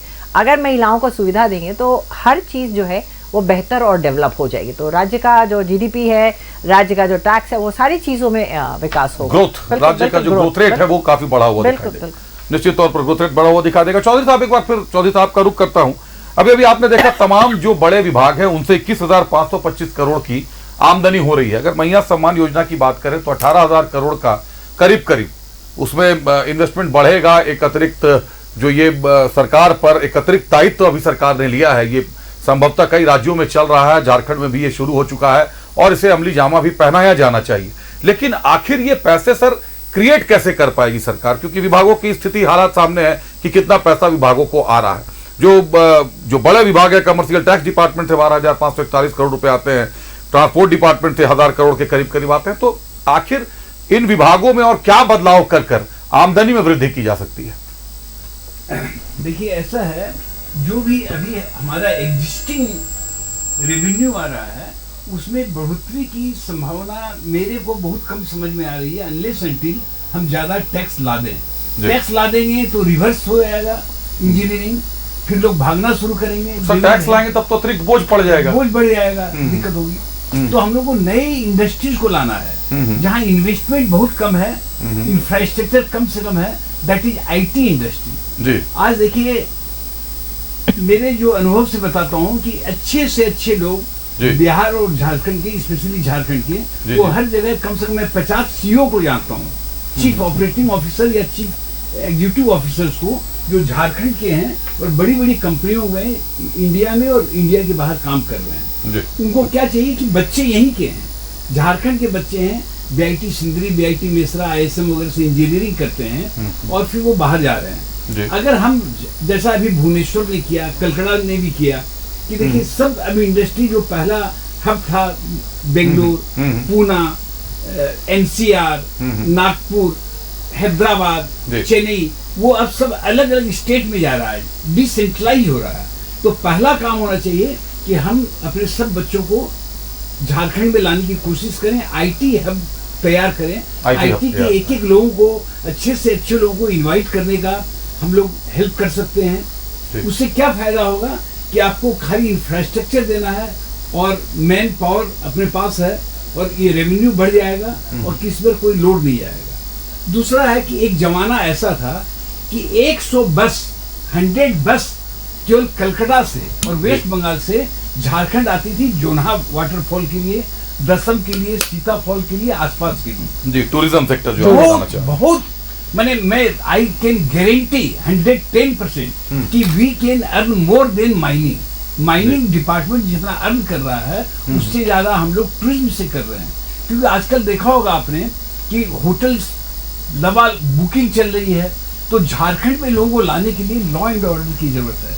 वी हैव नेतरहाट पे, मैं स्विट्जरलैंड गया, जापान गया, कई देशों में गया हूँ, लेकिन वी हैव एक्सलेंट फैसिलिटी, लेकिन अपने पास क्या है, साधन नहीं है। नेतरहाट जाने में मैंने किसी से बातचीत की, बल्कि हमको डर लगता है ना, और बोलते कि हमको 10 गुना पैसा ज्यादा लगेगा, हम बाहर जाएंगे, हैदराबाद जाएंगे, कश्मीर जाएंगे।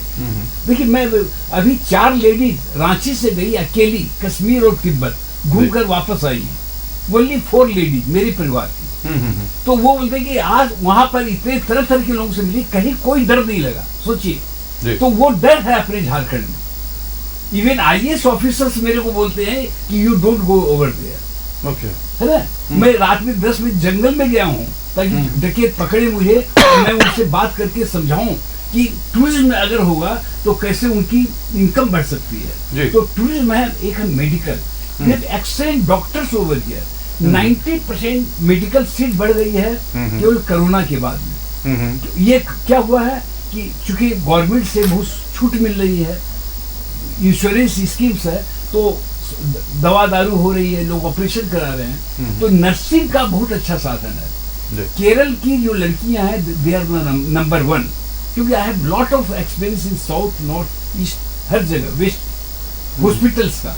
कई लोग केरल की लड़कियां सर बेहतर है, झारखंड की लड़कियां क्यों? यस, नहीं, सवाल ये वही झारखंड की लड़कियां केरल से कम नहीं है, कम नहीं है। तो मेरा ये अवसर की कमी है, वही मैं कह रहा हूं सर कि अवसर अगर मिलेगा तो झारखंड की लड़कियां कम नहीं, उनसे ज्यादा है, झारखंड उनसे ज्यादा 110% ज्यादा है मैं दावे के साथ। तो उनको आप नर्सिंग दीजिए और देखिए कि क्या कमाल हो जाएगा। हम लोग ओल्ड एज होम अपने यहाँ खोल सकते हैं, बाहर के लोग यहाँ आकर दे कैन टेक रिस्क, क्योंकि लोग कलकत्ता में रह रहे हैं, बॉम्बे में रहे हैं, दिल्ली में हवा पानी कैसा है, झारखंड में मच बेटर है। कम कॉस्ट में हम लोग उनको अच्छी सेवा दे सकते हैं। यहाँ डॉक्टर्स बहुत हैं, आसपास के एरिया से हम लोग मेडिकल हब बना सकते हैं कम कॉस्ट में। तो मेडिकल हब कम टूरिज्म ये करेंगे तो रेवेन्यू बढ़ेगा और इसका कोई ज्यादा इन्वेस्टमेंट आपका नहीं आएगा। स्टार्टअप जो है, आज के बच्चे देखिए 2% जॉब पूरे गवर्नमेंट में मिलती है पूरी दुनिया में। कोई देश ऐसा नहीं है कि 2-2.5% से ज्यादा लोग ले सकता है गवर्नमेंट जॉब का, सरकारी नौकरियों में 2%। ये बड़ी बात है आपने कही जी, है ना। तो मेरा मन बहुत खुश है कि 2,500 रुपया हम लोग दे रहे हैं। अभी 50 लाख है, ये देखिएगा 65 लाख हो जाएगा। लोड कितना बढ़ेगा सरकार समझ नहीं पा रही है। डिपार्टमेंट को मैंने एकदम अलर्ट मूड में आना पड़ेगा कि कैसे हम बढ़ाएं, क्योंकि अगर आप एक किस्त नहीं देंगे तो सब उल्टा खेला शुरू हो जाएगा। इसीलिए हमें रेवेन्यू बढ़ाना है, रेवेन्यू में स्टार्टअप को हम लोग शुरू करें। और झारखंड की बहुत ही जो इंटेलिजेंसिया है, जैसे मैं एक बताना चाहूँगा कि यहाँ जो अपने कॉलेज हैं, टेक्निकल कॉलेज हैं, उनका फायदा लीजिए। जैसे बीआईटी सिंदरी, उनके 37,000 इंजीनियर्स 27 कंट्रीज में हैं। I know they are number 1, कितनी कंपनियों के वो सीईओ हैं। अगर हम लोग उनकी सुविधा लेते हैं, उनसे आपस में बातचीत करते हैं, सेक्रेटरी राहुल पुरवार जी और जो चीफ सेक्रेटरी आई हैं, वो सब उनसे बात करती हैं, तो दुनिया में कोई ऐसी नॉलेज नहीं है जो झारखंड नहीं हो। झारखंड सरकार की कॉलेज है बीआईटीसी में। तो ऐसे ही ISM है, XLRI है, BIT मेसरा है, निफ्ट है, तो ऐसे कई कॉलेज है। उनको नंबर ऑफ कॉलेज बढ़ा रहे हैं। अभी एक डाल्टनगंज में कॉलेज बढ़ गया, 400 करोड़ रुपए का हमने सेंसर दे दिया। जस्ट टेल मी कि 400 करोड़ वहां इन्वेस्ट कर रहे हैं। जो बच्चे हैं उनको अच्छी फैकल्टी दीजिए, IIT और ISM के जैसे लोगों को फैकल्टी को लाइए, तो कोई बच्चा यहाँ से बाहर नहीं जाएगा। हम लोग बाहर दुनिया का खर्चा हो रहा है, पलायन कहीं ना कहीं, पलायन जो एक बड़ी समस्या है कि यहाँ का टैलेंट बाहर चला जा रहा है। ये छोटी सी बात है और IAS नहीं समझ पा रहे, ये मेरे समझ में नहीं आ रहा। बिल्कुल सर, समझना चाहिए। समझने की तो चीज है। हमारे साथ शशांक भारद्वाज साहब भी हैं। शशांक साहब, चौधरी साहब IT हब टूरिज्म इंडस्ट्री से लेकर कई सारी चीजें, कई संभावनाएं बता रहे हैं, मेडिसिन पर भी बता रहे हैं, मेडिकल भी बता रहे हैं। राज्य खनिज संपदा का धनी राज्य है, राज्य का अपना रेवेन्यू भी काफी ज्यादा है। बावजूद इसके क्या चुनौतियां देख रहे हैं सर कि कहीं ना कहीं स्पैन नहीं कर पा रहे हैं हम? पूरे झारखंड में अगर संथाल आप चले जाएं तो जैसे एक अडानी की इंडस्ट्रीज आई है, तो अब बिजली बन रहा है तो बांग्लादेश जा रहा है। कहीं लोकल लोगों को रोजगार तो जरूर मिला, लेकिन लोकल लोगों में एक विरोध है। मैं भी वहां गया तो मैंने एक विरोध देखा कि भाई बिजली आप यहां बना रहे हैं लेकिन भेज बांग्लादेश रहे हैं। बांग्लादेश की हालत से आप अच्छी तरीके से अभी अवगत है कि कर्ज के तले बांग्लादेश खुद डूबा हुआ है। तो उद्योग धंधों के साथ किन शर्तों पर झारखंड के व्यवसायियों को वो अवसर क्यों नहीं मिल पा रहा, या उस तरीके का सेक्टर क्यों नहीं डेवलप कर दिया जा रहा कि झारखंड के व्यवसायी खुलकर अपना काम कर सके, यहाँ पर स्थापित कर सके? सबसे पहले सरकार को जो श्रेष्ठ व्यावसायिक बुद्धियां हैं या व्यक्तित्व हैं उनको बुलाना होगा। यहाँ पे यहाँ के जो स्थानीय व्यवसायी हैं और सरकार, ये तीनों मिल के विचार विमर्श करें कि हम क्या करें जिससे झारखंड में औद्योगिक प्रगति हो सके, विकास हो सके, व्यापार बढ़ सके। अगर हम ये नहीं करेंगे तो हम जितनी भी योजनाएं बनाएंगे वो कागज़ों पे रहेगी। फिर एक समयबद्ध सीमा हर योजना के लिए निश्चित करनी पड़ेगी। हम सिंगल विंडो की बात करते हैं, वहाँ हमने आवेदन डाल दिया, अब वो आवेदन 6 महीने तक कोई ध्यान ही नहीं दे रहा, तो आवेदन किस काम का, सिंगल विंडो किस काम का? तो आप कोई भी जो आपके नियम में प्रक्रियाएं हैं, सब में एक समय सीमा की अवधि लगाइए कि इस अवधि के भीतर हम आपको बता देंगे कि हमने आपकी बात मानी नहीं मानी, तब जाके एक सहज सरल व्यवस्था बनेगी। उसके बिना कुछ नहीं होगा। तो इस दिशा में काम करने की बड़ी आवश्यकता है। तो सर 24 साल का झारखंड हो गया, उद्योग विभाग अलग है, एकदम डिपार्टमेंट अलग है, कमर्शियल टैक्स डिपार्टमेंट अलग है, बावजूद इसके क्या कारण है कि धरातल पर योजनाएं उतर ही नहीं पा रही हैं? सरकार की भी योजनाएं व्यवसायियों को लेकर तो रहेंगी। कोई भी सरकार चाहती है कि हमारे राज्य में नए उद्योग आए, जो हमारे उद्योग है वो आगे बढ़े, फले फूले, ताकि लोगों को रोजगार मिले, टैक्स जनरेट हो, कई सारी चीजें हैं जो फुलफिल होती हैं। शशांक साहब, देखिए, कार्य करने में सबको कष्ट होता है। अच्छा, कार्य करने तो मेरा ये कहना है कि आप दायित्व तो निर्धारित कर दीजिए ना, जिम्मेवारियां निर्धारित कर दीजिए, उसके बाद तो उसको उत्तर देना होगा ना संबंधित व्यक्ति को कि भाई ये कार्य क्यों नहीं हुआ, क्या करना पड़ेगा, कहाँ कठिनाई आ रही है। जब तक ये व्यवस्था नहीं बनेगी, हम कोई भी योजना बनाए, जब हम उसको धरातल पे उतरने ही नहीं देंगे तो कैसे होगा, आप ही बताइए। तो ये सबसे बड़ी समस्या है। अब बात आती है कि उद्योगपति को क्या क्या चाहिए। तो देखिए, उद्योगपति को सब तरह के साधन चाहिए। जैसा मैंने कहा था कि सभी राज्य प्रतियोगिता में है। अभी चौधरी साहब ने बोला था कि 5,000 करोड़ रुपए का एक निवेश उड़ीसा चला गया। जी हाँ, मैंने रामगढ़ का निवेश, रामगढ़ के व्यवसायी थे। तो जी। वो उन सब बातों पे अध्ययन होना चाहिए कि आखिर ऐसा हुआ क्यों, और फिर कहाँ क्या कमियां रहेगी और कैसे हम उसको दूर करें। अगर हम ये नहीं करेंगे तो उद्योग विकास नहीं आएगा तो आपकी जो योजनाएं हैं, जो आप निर्धन वर्गों की सहायता करने चाहते हैं, उसके लिए राशि उपलब्ध नहीं होगी। कई राज्यों में हम ये देख चुके हैं। तो सरकार को इस बारे में बहुत गंभीरता से क्या आप क्या कारण मानते हैं कि जैसे अभी जो उन्होंने कहा 5,000 करोड़ का उद्योग बाहर चला गया होगा, क्या कारण आप लोग समझते हैं इसका, कि क्या कारण हो सकता है कि अपने राज्य में उद्योग स्थापित ना करके उड़ीसा से, उन्होंने बताया कि चीफ सेक्रेटरी ने संपर्क किया, तो उड़ीसा के चीफ सेक्रेटरी को जानकारी हो गई, झारखंड के सेक्रेटरी को या सचिव को जानकारी क्यों नहीं हो पाती है? हर कार्य के लिए सीएम को या सरकार को तो दायित्व नहीं दिया जा सकता सर, सचिव स्तर पर ही सारे कार्य मॉनिटरिंग होते हैं। देखिए, कार्य संस्कृति सुधारनी होगी और बिना किसी उत्तरदायी भावना के साथ आप इसको नहीं सुधार सकते। वहाँ पे थी, वहाँ पे हो सकता है कि मुख्यमंत्री संज्ञान लेते हो। हमारे यहाँ मुख्यमंत्री संज्ञान लेके देखें क्या परिवर्तन आता, क्या मामले अनावश्यक रूप से तो नहीं अटक रहे। अगर ऐसा होगा तो व्यापारी क्यों नहीं यहाँ पे उद्योग लगाना चाहेगा। झारखंड का व्यापारी, उसके लिए तो सारी सुविधाएं, उसका अपना राज्य, उसके लिए तो झारखंड में ही उद्योग लगाना अच्छा था ना, क्यों उड़ीसा गए आप ही बताइए। मैं तो कहता हूँ कि आप इस बारे में जानकारी लेके एक समाचार बनाएं और सरकार के समक्ष रखें कि आखिर क्यों ऐसा हुआ, कहाँ हम चूके और हमें क्या करना चाहिए। ये एक बड़ी बात है कि सरकार से व्यवसायियों की एक उम्मीद है। उम्मीद लॉ एंड ऑर्डर को लेकर है, उम्मीद सब्सिडीज को लेकर है, उम्मीद एक सुरक्षा का माहौल बनाने को लेकर है, उम्मीद सिंगल विंडो सिस्टम की जरूरत है और समयबद्धता के साथ, ताकि तय समय पर पदाधिकारी अपना काम करें। नहीं तो पैसा बाहर जा रहा है साहब, पैसा राज्य का है और राज्य का पैसा दूसरे राज्यों में जा रहा है, रोजगार का सृजन दूसरे लोगों के लिए हो रहा है।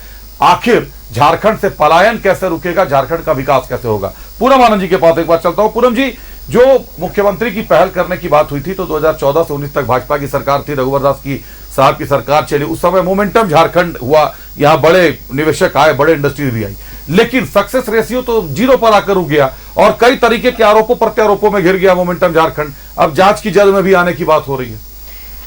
देखिए, अभी पहले आप जो शशांक से सवाल पूछ रहे थे उसका जवाब शशांक ने जो दिया है, मैं उसमें ये जरूर कहना चाहूंगी, आपने भी कहा कि सरकार और विकास और चीजों में काम क्यों नहीं हो रहा, और अभी आपने मुझसे जो पूछा, मैं कहूंगी कि अब 24 वर्ष हो गए हैं हमारे राज्य को बने हुए।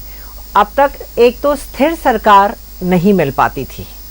जब भी सरकार बनी है तो कुछ समय में कुछ ना कुछ उलटफेर होता रहा है, जिसकी वजह से हमारे राज्य के विकास में बहुत रोड़े आए हैं। अब ये कहें कि भाजपा की सरकार थी या किसी और की सरकार थी की बात जो हम कहेंगे, कोई भी सरकार कंटिन्यूटी में एक साथ पूरा समय उन्होंने अपना पूरा नहीं किया है। मोमेंटम झारखंड के बाद तुरंत ही चीजें बदल गई, बहुत जल्द ही चीजें बदली हैं और फिर से आपने देखा, आप सब जानते हैं कि क्या हालात रहे हैं। ये 5 साल अभी जो सरकार ने निकाले हैं, मैं यही कहूंगी कि इस सरकार ने 5 साल निकाले हैं और शायद उनके कामों को देख के या जो भी कारण रहे मैं नहीं जानती, लेकिन जो मैंडेट दिया है लोगों ने, उस मैंडेट को देखते हुए इस सरकार का दायित्व बन जाता है कि वो समाज के, वो राज्य के हर वर्ग के लोगों के लिए, सिर्फ गरीबों के लिए नहीं, हर वर्ग के लोगों के लिए उन्हें कुछ ना कुछ सोचना होगा। क्योंकि होता क्या है कि जो बड़े लोग हैं उन्हें बड़ी सुविधाएं मिल जाती हैं, जो गरीब लोग हैं उन्हें उनकी योजनाएं मिल जाती हैं। जो बीच में जो मिडिल क्लास लोग होते हैं उनके लिए कोई योजना नहीं होती, कोई सुविधा नहीं होती और वो बीच में मारे जाते हैं। राज्य का विकास, वो कहते हैं ना, पिरामिड बनाने की जरूरत है। नीचे से शुरू करेंगे, ऊपर तक तभी बनेगा, तभी विकास हो पाएगा जब हम हर वर्ग के लोगों को साथ लेके चलेंगे। तो अभी स्थिर सरकार है, इन्हें फिर मौका मिला है, तो एक उम्मीद है कि ये लोग काम करेंगे और जो इन्होंने सोचा है, जो इनके विजन है और अपने राज्य के विकास के लिए और क्या विजन होने चाहिए, उस विजनरी लोगों को साथ में लेके चले। और अन्य राज्यों में जहां नजर आता है, अन्य देशों में जहां लगता है कि वहां से कुछ हम सीख सकते हैं, ले सकते हैं यहाँ, क्योंकि आप एक चीज हमेशा से देखेंगे कि कोई भी सरकार आई है, उन्होंने व्यापारी वर्ग को हमेशा ही किनारे रखा है। क्योंकि व्यापारी वर्ग को वो जानते हैं, यह मानते हैं कि व्यापारी वर्ग जो है सेल्फ सस्टेनेबल है, खुद के लिए पैसे वाला है, वो कैसे भी करके अपने कमाने के लिए, अपने खाने, क्योंकि व्यापारी को सिर्फ देना है, व्यापारी को सरकार कुछ देती नहीं है जी। वो सरकार तो सवाल खड़े होंगे ना कि आप केवल देगा कैसे, कोई भी वर्ग केवल कैसे दे सकता है? अगर चाहते हैं तो आपको व्यापारी वर्ग को भी अपने साथ जोड़ना पड़ेगा, व्यापारी वर्ग को भी आगे लाना पड़ेगा, तभी व्यापारी वर्ग आपके साथ, आपके राज्य के विकास के लिए और सारी चीजें जमा कर पाएगा, आपको दे पाएगा। जैसे कि राशि की बात हो रही है, धनराशि की बात हो रही है कि भाई कैसे होगा, क्या होगा, आप व्यापारियों को सुविधाएं दीजिए, व्यापारियों को साथ लेके चलिए। राज्य का विकास नहीं होगा, ऐसा हो ही नहीं सकता। राज्य की अर्थव्यवस्था अगर मजबूत हो जाएगी तो निश्चित तौर पर आप जिस अंतिम व्यक्ति तक लाभ पहुंचाने का, कल्याण का सरकार प्रयास कर रही है, वो आसान हो जाएगा। पैसे दे देना, मान लीजिए 1000, 2500, 2100, जो भी गोगो दीदी योजना भी लाया गया, महिला सम्मान योजना भी लाया गया, लेकिन मुझे नहीं लगता कि आज की तिथि में किसी एक महिला का घर भी 2500 रुपए से चल पाएगा। इससे बेहतर होगा कि गरीबी दूर किया जाए। गरीबों को व्यवस्था देने से अच्छा है कि गरीबी दूर करने की व्यवस्था निकाली जाए। रोजगार देने के साधन निकाले जाए। नहीं तो फिर जो लोग आज आंगनबाड़ी सेविका हैं, सहिया हैं, अनुबंध कर्मी हैं, संविदा कर्मी हैं, निविदा कर्मी हैं, कहीं ना कहीं मैया सम्मान योजना की जद से ये महिलाएं बाहर हैं, तो ऐसी सभी महिलाएं इन जगहों पर काम करना बंद कर देंगी कि हम अब कहीं नहीं हैं। वो अपना रजिस्ट्रेशन करा लेंगी कि 2500 रुपया मिले, क्योंकि अक्सर इसको लेकर भी विवाद बढ़ते रहते हैं। एक बार चौधरी साहब का रुख कर सकता हूं। चौधरी साहब के बारे में एक बात और अपने दर्शकों को बता दूं, 1986 में चौधरी साहब चैंबर ऑफ कॉमर्स के यहां पर सचिव थे। चौधरी साहब उस समय तो झारखंड बना भी नहीं था, बिहार था।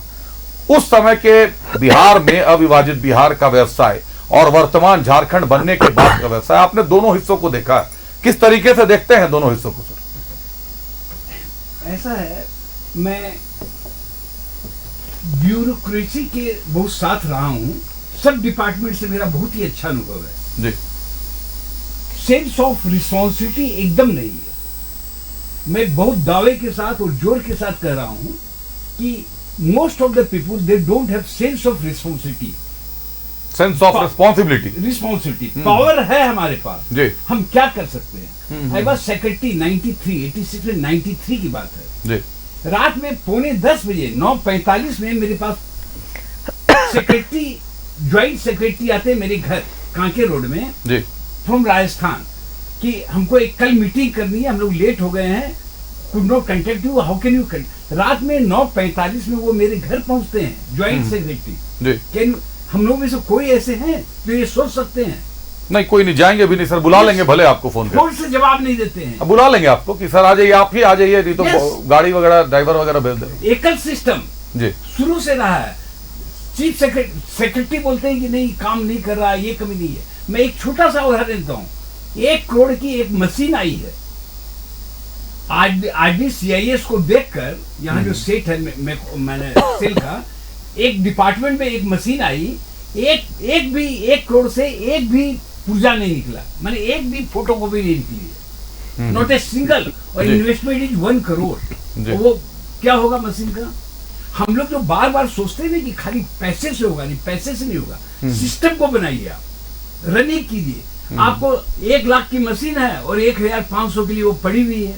रोज 400 करोड़ रुपए हम लोग रिम्स पे खर्चा करते हैं। सीधा रिजल्ट देखिए, MP से हम लोग ने एक लिया है रांची म्यूनिसिपल कॉर्पोरेशन के लिए, एक न्यू मार्केट रातू रोड में एक बड़ा हॉस्पिटल है, बंद पड़ा है 4 वर्ष से। शर्म आनी चाहिए, 4 वर्ष से एक हॉस्पिटल बंद पड़ा है, जबकि इतनी दिक्कत हो रही है लोगों को। वहां हेल्थ डिपार्टमेंट क्या कर रहा है? एम्बुलेंस, नंबर ऑफ एम्बुलेंस पड़ी हुई है, यूज क्या है, समय पर यूज नहीं मिलता। तो सिस्टम, मैं दावा करता हूं कि इस बार हमारे मुख्यमंत्री महोदय, क्योंकि मेरे को याद है, मैं 45 मिनट ये खड़े खड़े मेरे से बातचीत हुई है हमारी, जब शिबू सोरेन जी के घर में मैं इनके साथ 45 मिनट खड़े खड़े बातचीत हुई है। उसके बाद मिलने का मौका नहीं मिला है, क्योंकि मैं कभी ये सब नहीं करता हूँ। तो मैं ये कहना चाह रहा हूँ कि इस बार इनको पूर्ण बहुमत मिला है और इनकी मैसेज वो विजनरी है, कल्पना सोरेन जी। इस बार जो झारखंड जो उछाल मारेगा वो देखने लायक होगा। तो मैं चाहता हूं कि आपको जो मौका मिला है उसको आप दीजिए, फायदा दीजिए। और मैंने फिर आपको वोट मांगने की जरूरत नहीं होगी। झारखंड को अगर आप पहले 10 में लाइएगा तो लोग अपने आप आपको बनाना चाहेंगे। यही मेरा निवेदन है।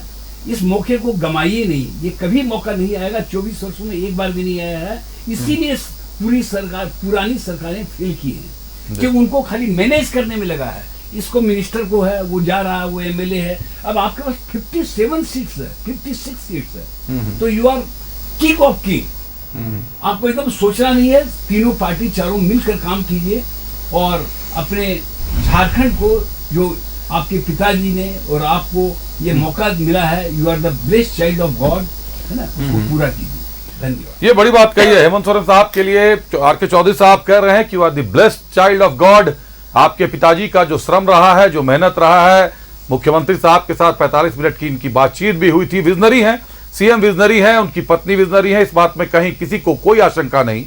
और नई उम्मीदों पर झारखंड है, और बिल्कुल नई उम्मीदें इसलिए कर रहा है क्योंकि राज्य में पहली बार सशक्त सरकार बनी है, स्थिर सरकार बनी है। 5 साल के लिए यह सरकार आपकी कोई हिला नहीं सकता, किसी तरीके का कोई खतरा नहीं है। तो आप कई ऐसी चीजें हैं, बुनियादी ढांचे हैं जिनमें परिवर्तन लाकर कई ऊपर के तने को ठीक कर सकते हैं, मजबूत कर सकते हैं, रेवेन्यू जनरेट किया जा सकता है। शशांक भारद्वाज साहब हमारे साथ हैं। रोजगार और पलायन, ये दो बड़ी समस्या है। उद्योग आएंगे, ये भी सही है कि उद्योग आएंगे तो रोजगार और पलायन दोनों समस्याओं से कहीं ना कहीं निजात मिल जाएगा।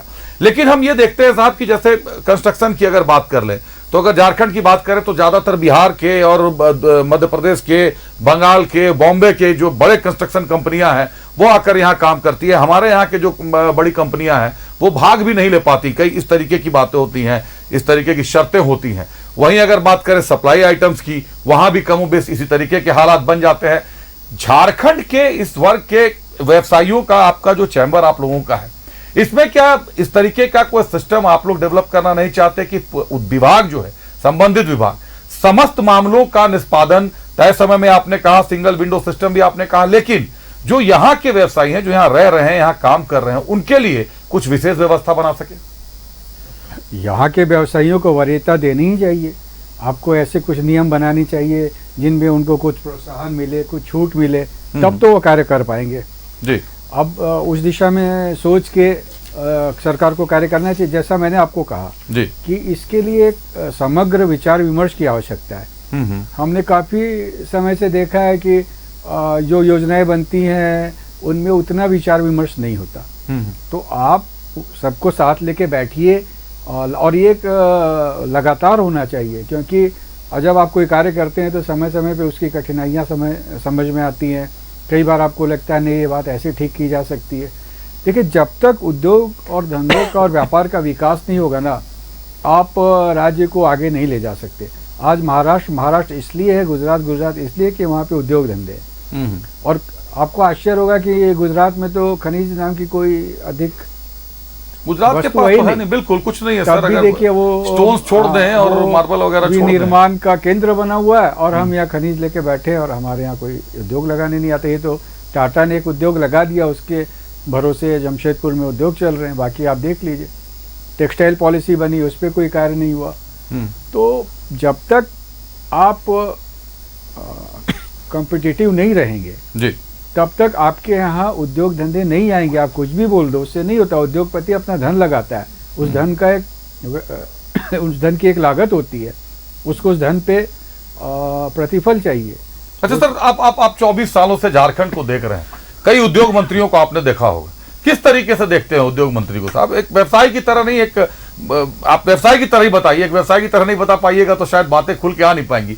एक व्यवसाय के तौर पर ही बताइए कि उद्योग मंत्री को कैसे देखते हैं और उद्योग सचिव साहब को।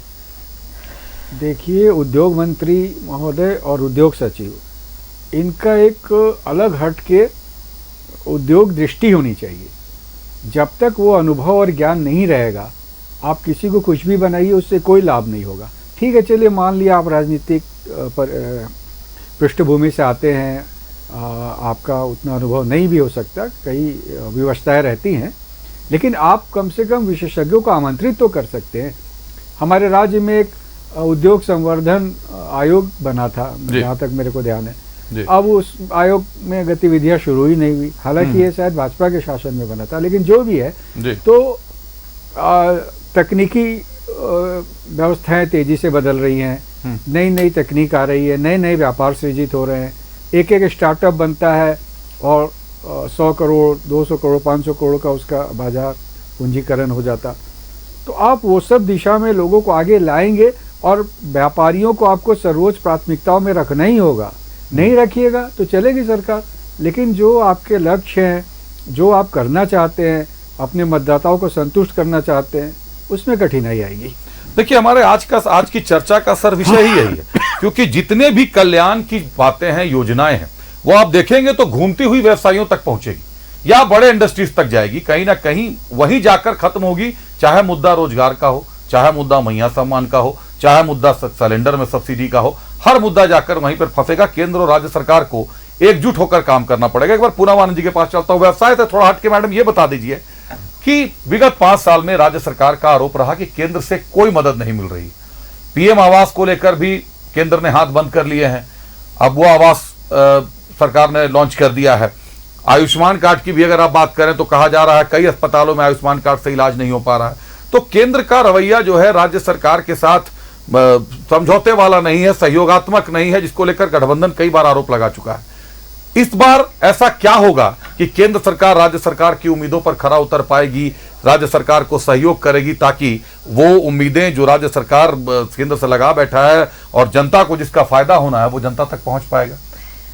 देखिए, जितनी भी योजनाओं की बात कही आपने कि केंद्र सरकार से राज्य सरकार को सहयोग नहीं मिला, तो जैसा मैंने पहले कहा था कि सरकार की नीतियां जो बनाते हैं, सरकार के जो नीतियां हैं, वो नीतियां केंद्र की नीतियां एक सी तो होंगी नहीं, सरकार अलग है। और कितनी सुविधाएं मिली उनको, कितना सहयोग मिला नहीं मिला, ये सारे आंकड़े हमारे पास नहीं है। आप एक छोटा सा एग्जांपल है, आयुष्मान कार्ड की बात करते हैं, तो मुझे लगता है कि आयुष्मान कार्ड का इशू कुछ जगहों पे जरूर हुआ होगा, लेकिन काफी जगहों पे हम, क्योंकि मैं एक सामाजिक कार्यकर्ता हूँ, मुझे उस तबके के लोगों के साथ बहुत ज्यादा समय बीतता है, तो मैंने देखा है कि आयुष्मान कार्ड और हॉस्पिटल वाले भी जितने लोग हैं, तो कार्ड का जो उपयोग है वो प्रॉपर उपयोग हुआ है और जिनको जो सुविधा मिलनी चाहिए वो सुविधा मिली है, मिलती अच्छा। मैंने देखी भी है, काफी लोगों को हमने देखा है नजदीक से, तो मिली है, ऐसा नहीं। हाँ, कुछ चीजों में केंद्र सरकार से सहयोग नहीं मिला होगा, तो ये जैसा मैंने पहले ही कहा कि अब जो सरकार है, इनके 5 साल के कामों को देखते हुए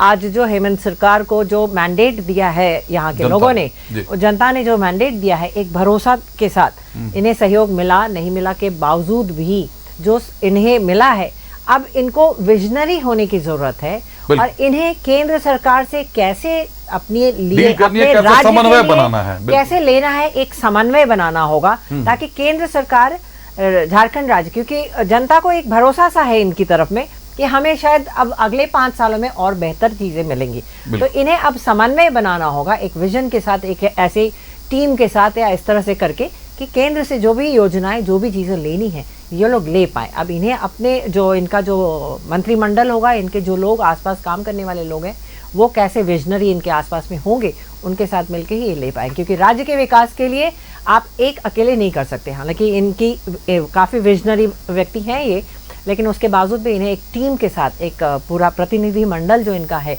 उनके साथ इनको सहयोग और समन्वय बनाने की खुद भी बीआईटी के स्टूडेंट रहे हैं, निश्चित तौर पर विजनरी हैं और सोचते हैं राज्य के बारे में, तो इनका बेस है, सबका बेस है, हम लोग सब यहीं के हैं, सबका बेस है, इनका बेस है, पर जनता ने भरोसा इनके कामों को दिया, या जो भी एक भरोसा, आप समझ ले कि एक तरफ पूरे देश के स्टार प्रचारक और एक तरफ हेमंत सोरेन का चेहरा, बिल्कुल, और जनता ने जनादेश सुना दिया, मतलब छप्पर फाड़ कर जिसको कहते हैं मैंडेट दिया है, सुनाया है, वो उनके कहीं ना कहीं जनता को भरोसा था उनपे, कुछ दिखा होगा उनपे, उनका कुछ ऐसा करिश्मा नजर आया होगा कि कुछ होगा, एक उम्मीद भी होगी कि देखिए इस उम्मीद के साथ जनता ने उनको भरोसा दिया है कि देखिए आप हमारे लिए सोचे, हमारे लिए करें, तो एक अच्छे विजन के साथ ये करेंगे, केंद्र के साथ एक समन्वय बना के काम करेंगे, तो केंद्र और राज्य दोनों मिलकर काम करेंगे, तो हमारे राज्य का विकास जरूर होगा। निश्चित तौर पर चर्चा का उद्देश्य ही यही था कि सरकार तक व्यवसायियों की उम्मीदें पहुंचे। हम बार बार इस तरीके की चर्चा का आयोजन करते रहेंगे, छात्रों की उम्मीदें आप तक पहुंचा सकें, अन्य वर्गों की उम्मीदें आप तक पहुंचा सकें सरकार तक, की आप ये समझे कि राज्य की जनता आपसे क्या उम्मीद करती है। आपके चेहरे को देखकर यह अपार मैंडेट आया है सीएम साहब। सीएम हेमंत सोरेन के चेहरे पर देश भर के स्टार प्रचारकों को झारखंड की जनता ने नकार दिया, हेमंत सोरेन पर विश्वास किया कि हेमंत सोरेन हमें वो दिन दिखाएंगे जिस दिन का उन्होंने वादा किया है, जो घोषणाएं की हैं उनको धरातल पर उतारेंगे। उम्मीदें हम भी आपसे यही करते हैं सीएम साहब कि निश्चित तौर पर आप राज्य की जनता के लिए, राज्य के हर व्यक्ति के लिए जिस तरीके से कटिबद्ध हैं उसी तरीके से रहेंगे। आपकी पूरी टीम मार्गदर्शन में आपके चल पाएगी। धन्यवाद करते हैं अपने अतिथियों का। सरकार वही और निश्चित तौर पर उम्मीदें नई, ये तो रहेंगी और जैसे जैसे सरकारें बदलती रहेंगी उम्मीदें भी बदलती जाएंगी। पुराने कामों को अब छोड़ देते हैं, नई घोषणा और नए कामों पर नए सरकार का आगाज करते हैं। सरकार नई बन रही है, जोश के साथ, पूरे उफान के साथ बने, राज्य की जनता का कल्याण हो, हर वर्ग का कल्याण हो, सिमटा हुआ हो, फैला हुआ हो, लेकिन हर वर्ग का कल्याण हो। धन्यवाद करते हैं अतिथियों का। हमारे साथ पूनम आनंदी थी चैंबर ऑफ कॉमर्स से। पूनम जी बहुत धन्यवाद आपका। आर.के. चौधरी साहब थे चैंबर ऑफ कॉमर्स से। चौधरी साहब बहुत धन्यवाद आपका। आपके अनुभव से काफी कुछ सुनने को मिला, काफी कहानियां भी बताई आपने, खासतौर पर आपके जंगल वाली बात मुझे हमेशा याद रहेगी, और ब्यूरोक्रेसी को जिस तरीके से आपने आज हिट किया है, ये बहुत बड़ी बात है। शशांक भारद्वाज साहब हमारे साथ थे। शशांक साहब बहुत धन्यवाद आपका।